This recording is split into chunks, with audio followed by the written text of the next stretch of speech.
Russian President Vladimir Putin has discussed a Black Sea grain deal as well as an African peace deal for Ukraine in a phone call with his South African counterpart, Cyril Ramaphosa.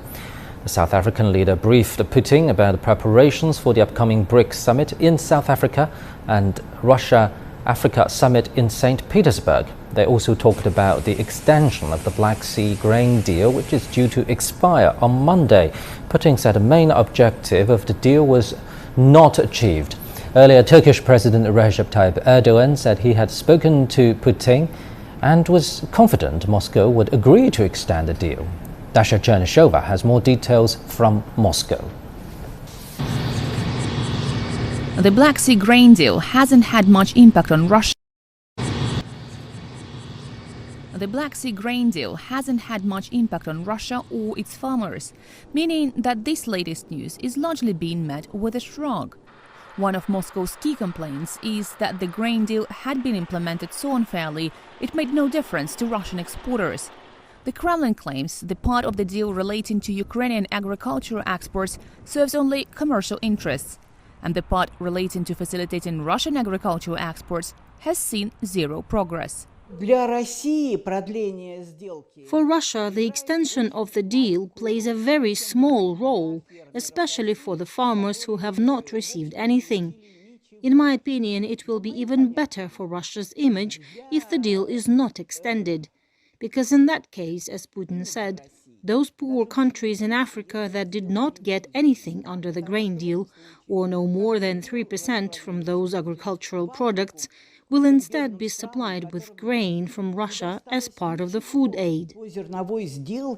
Russian officials have said that contrary to the noble goals of the deal to supply the poorest countries in need, the main beneficiary of the deal was the European Union, while Brussels claims 57% of the grain went to developing countries.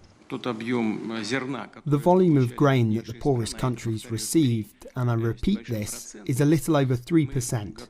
We will be ready to deliver to the poorest countries free of charge.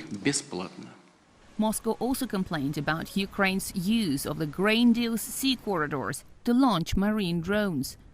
The destruction of the Tbilisi-Odessa ammonia pipeline was seen as yet more proof that the West was not interested in the deal's extension.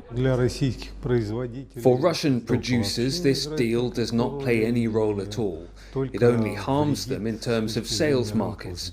It doesn't help Russian producers in any way. It was promised there would be relief for Russian grain exports, but there's no relief.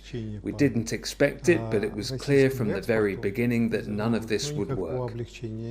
Russian agricultural producers are now expected to continue exporting as they have been exporting after February 24 last year.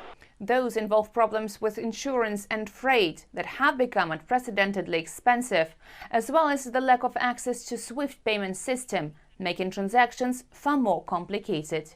Russian exporters say they are now used to those roadblocks, but continue to experience negative consequences. Despite all these obstacles, the volume of exports is not affected.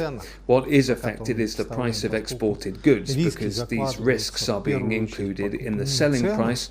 Therefore, our prices are much lower than, for instance, the French produce prices. On average, our discount is between $10 to $20 per ton. That's the money we're losing. Russian experts also suggest that the talk of a global food crisis is more of a PR campaign. They insist there is no deficit, that the question is more about what the clients can afford to buy. And so, they predict this latest decision means the impact to global prices will be limited. Dasha Chernyshova, CGTN, Moscow.